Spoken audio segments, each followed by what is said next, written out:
Tengan todos muy buenas noches, soy Jennifer Elizabeth Majano y el día de hoy vamos a estar hablando de lo que es el romanticismo en la poesía. El romanticismo en la poesía es aquel que floreció, como ya lo hemos venido hablando, a finales del siglo XVIII y a lo que es principios del siglo XIX. Este tenía características, entre ellas por ser una exaltación de los sentimientos, la libertad individual y la imaginación, rechazando las normas estrictas del neoclasicismo. Los poetas románticos dieron prioridad a la subjetividad y la expresión emocional, abordando en ello temas como el amor, la muerte, la naturaleza, lo que era la melancolía, la búsqueda de la libertad, la naturaleza. Este no solo representaba como un paisaje, sino como un reflejo del alma humana, mientras que la figura del poeta se veía como un ser único, sensible y rebelde frente a las convenciones. Posteriormente decíamos también que la poesía romántica también se caracterizaba por su fascinación por lo sobrenatural, lo exótico y medieval. Entre ellos estaba como la exploración de la irracional y lo misterioso. Se experimentó la individualidad y el genio creativo del poeta. Poetas claves del romanticismo a nivel internacional hubieron también como lo que eran Jonah Wolfgang, Godlord, Byron Percy, Bessie Shelley, John Keats, Gustavo Adolfo Becker, José Sprossen, que eran pioneros como de la poesía. Y estos van dejando un legado que influyó en generaciones posteriores, contribuyendo a la evolución de los movimientos, como lo era el modernismo. Era un símbolo que este se resumía en la poesía del romanticismo, que marca un giro hacia la subjetividad, la emoción, la libertad, la creatividad, estableciendo una nueva forma para poder concebir la poesía. Ahora bien, en sí la poesía tiene una estructura, digámoslo así, y esta es en la cual nosotros elegimos un tema que puede llegar a ser emocional o introspectivo. En la poesía, el romanticismo o los temas más comunes que se daban era el amor idealizado, que podía ser un amor eterno o un amor imposible, la muerte, que se abordaba con melancolía y misterio, la naturaleza, no solo se describía como un país, un paisaje, la libertad y la rebeldía, que el poeta romántico buscaba escapar el dolor y la nostalgia que se daba o la tristeza de lo que estaban hablando. También estaba lo sobrenatural y lo fantástico, ya que los románticos también exploraban el misterio y la fantasía, lo paranormal y lo irracional. Esto reflejaba la subjetividad y los sentimientos intensos. La poesía romántica estaba basada en la subjetividad del poeta, ya que éste lograba expresar a través de sus palabras lo que era el uso de la primera persona, como yo o mi, me. Estos son pronombres que refuerzan la experiencia que se exploraba, sentimientos contradictorios. El romanticismo celebraba las emociones intensas y complejas. Estas exageraban las emociones, ya que en el romanticismo no se limitaban a una representación moderna de los sentimientos, sino que en esto se podían expresar de una forma un poco más dramática. También nos dice que este involucraba a la naturaleza como un símbolo, ya que la naturaleza jugaba un papel central en la poesía. Este utilizaba la naturaleza como una metáfora, le daba una relación del estado emocional con elementos naturales, como por ejemplo el torme. Personalizaba los elementos naturales. Los poetas románticos a menudo le atribuían las emociones a cada uno de los escritos. Y este llevaba lo que era un orden consecutivo. Este estaba formado por lo que era el título, que es el nombre que se le daba al poema, sobre qué estaba basado el poema, el verso, la estrofa, la rima, la métrica, el ritmo, las imágenes poéticas, el tono, las figuras literarias. Las figuras literarias ya lo hemos venido hablando, que eran aquellos recursos estilísticos para enriquecer el contenido. Y por último estaban las conclusiones, que era la reflexión o mensaje que se daba al final. Cuando hablamos del título estamos hablando del nombre que se le daba al poema, como ya lo veníamos diciendo. El verso era cada línea de un poema. La estrofa era el conjunto de versos que siguen una estructura parecida, ya que éste tenía una longitud entre el verso y las rimas. En el caso de la métrica en el poema, es el conjunto de regularidades formales y sistemáticas que se caracterizaban en la poesía. Estas eran versificadas a lo que es la prosa rítmica. El estudio métrico comprende tres partes fundamentales: el verso, la estrofa y el poema.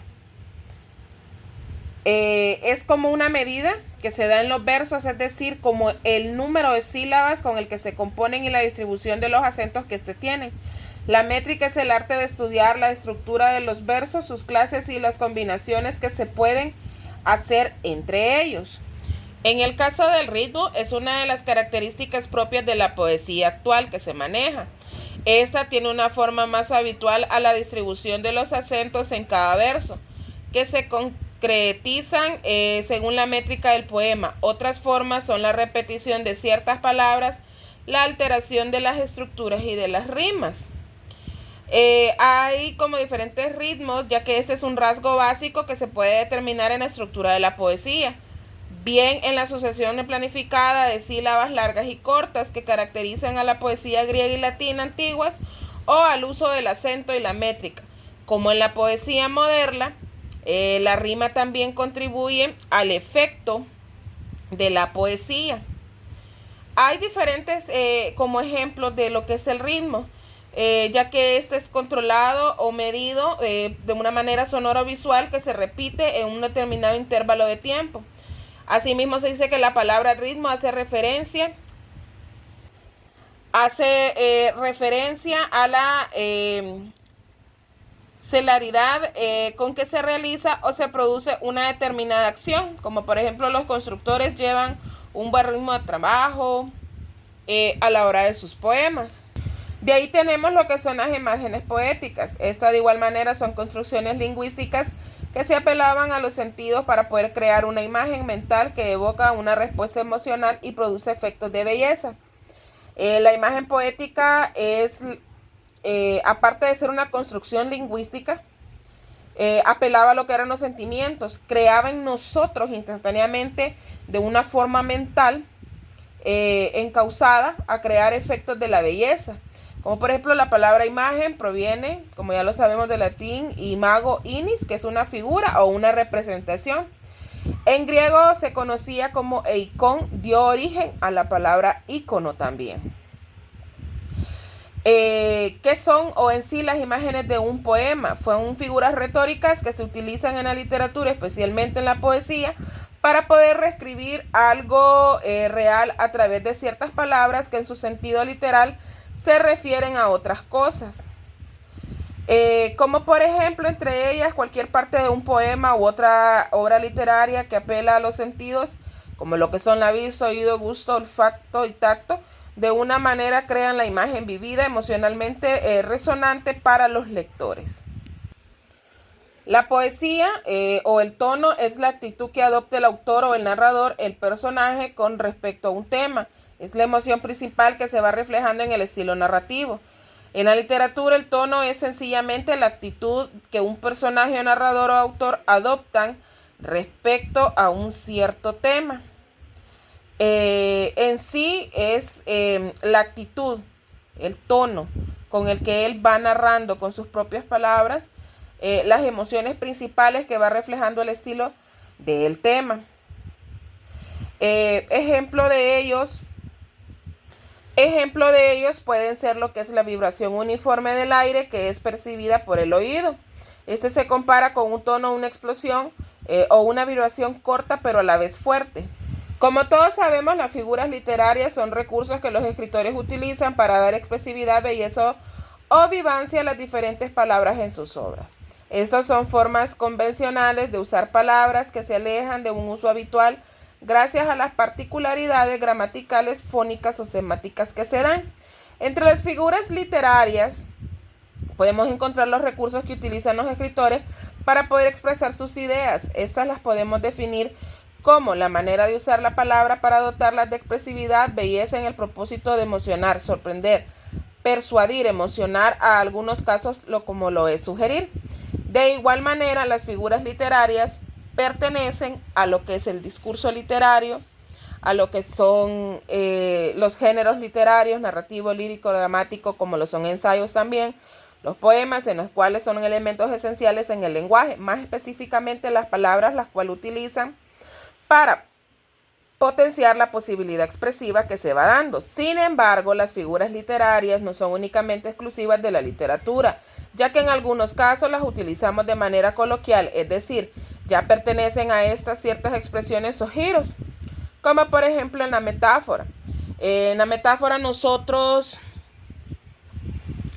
definimos como una relación tiene semejanza o analogía y se establece entre dos ideas. Puede ser símil o puede ser en comparación, que se le define como la relación de semejanza entre dos elementos que siempre vienen introduciéndose hacia los elementos. Puede ser una hipérbole, que es una figura literaria que consiste en exagerar un aspecto o una característica de una persona.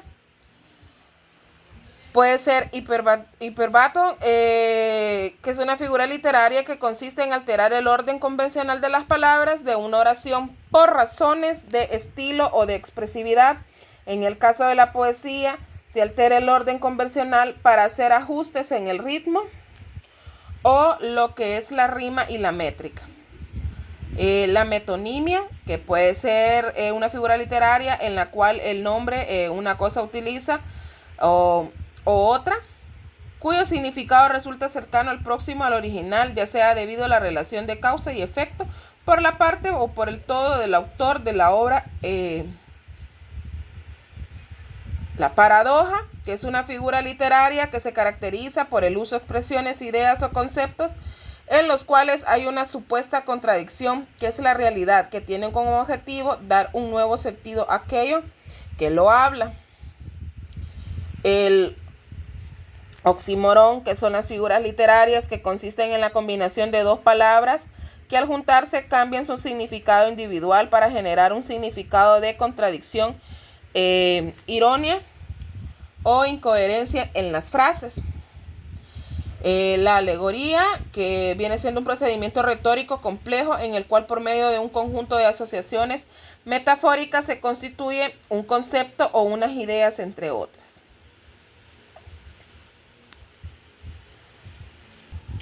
Y por último vamos a hablar sobre uno de los representantes del romanticismo en El Salvador, que fue Juan José Cañas, que en la poesía es reconocido como el precursor del romanticismo en su país y el autor de la letra, pues junto al músico italiano Juan José Alberto, que es como lo que es parte de nuestro himno nacional. Y hablamos también que la poesía en el romanticismo aparece como una negociación de la representación en la que el poeta, siendo desterrado y con ansia de libertad. En lo que resta de la media hora de clase vamos a iniciar lo que es la elaboración de un poema por cada uno de ustedes, en donde ustedes van a elegir lo que es un título, van a ir creando versos, estrofas y rimas, junto con las métricas, ritmos, imágenes poéticas, y le van a ir dando el tono a cada uno de estos poemas. Se va a abrir un espacio en la plataforma para que ustedes vayan ingresando lo que son sus avances de sus poemas. Vamos a llegar hasta aquí el día de ahora y vamos a estar pendientes de lo que son sus trabajos para que los suban en la plataforma.